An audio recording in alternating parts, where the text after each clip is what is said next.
work has been extraordinary. She's a true friend to our veterans. It's important that we treat our veterans, the people who have put their lives on the line for our country and for our way of life, treat them with the respect and the dignity that they deserve.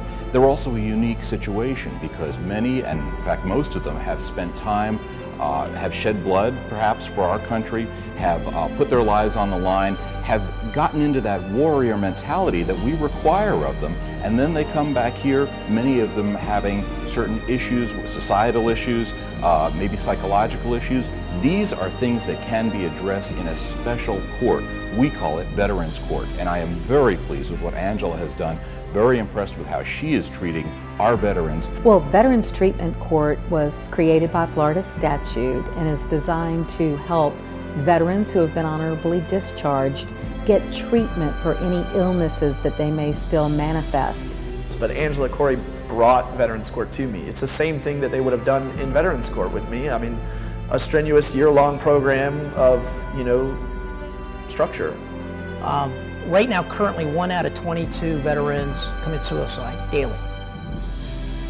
So that's almost 1 an hour, okay? 1 out of 6 have some degree of drug or alcohol or substance abuse. 1 out of 5 have been diagnosed with some level of mental illness and or PTSD.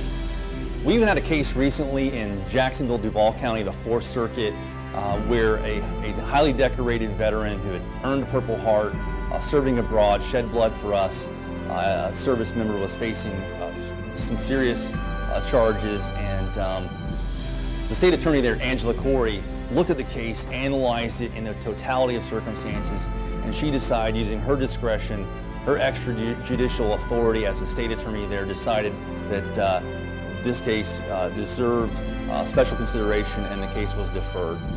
Michael Swinson was not eligible for Veterans Court because of the nature of the crime. His crime involved a gun, but like with all other gun crime cases, I, as the elected state attorney, personally meet with certain defendants and their lawyers. And when I met with Angela, she didn't have a file in front of her. She stood up and said, "Well, tell me about yourself." And that is incredible. It was powerful. I think the first thing it's important for people to know about Veterans Court is not all veterans qualify for it. There are some limitations on the types of charges that go through. A veteran must have an honorable or a general discharge to be able to go through.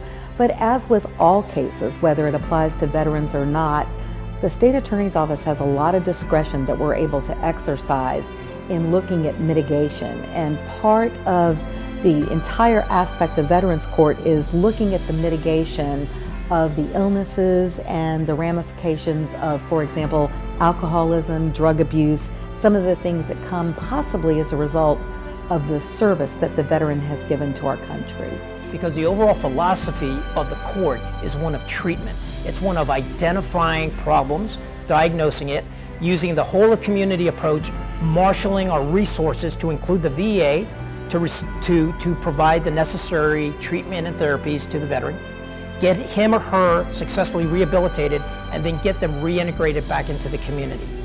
Well, part of Michael's mitigation, despite the fact that this was a gun crime which carried a minimum mandatory, was his service to our country. The fact that he had been injured, that he had done very honorable service for our country, but that this one particular crime could have carried a 3-year minimum mandatory. And I was able to exercise my discretion, which I've done for numerous other citizens, whether they've been in the military or not, but I was able to do it for Michael. No, every veteran that commits a crime doesn't deserve to have the red carpet rolled out and "you are forgiven for you have served." No, I mean, it just needs to be fair for everybody. Your experiences and you as a person need to be put on the scale with your crime, just like, it's the same. That's what I really feel about it, She honors our veterans with discretion, rooted in our values and the Constitution. Every county in this state should embrace it. Right now, you have a few trailblazers like Hillsborough County and Duval County with the 4th Circuit that are really doing great work with this program. They've shown that this program works. I didn't know that state's attorneys were out to help people. I thought they were out to put people in jail, but Angela Corey has shown me a different side of that, that justice what it really is, weighing the crime versus the person, still exists.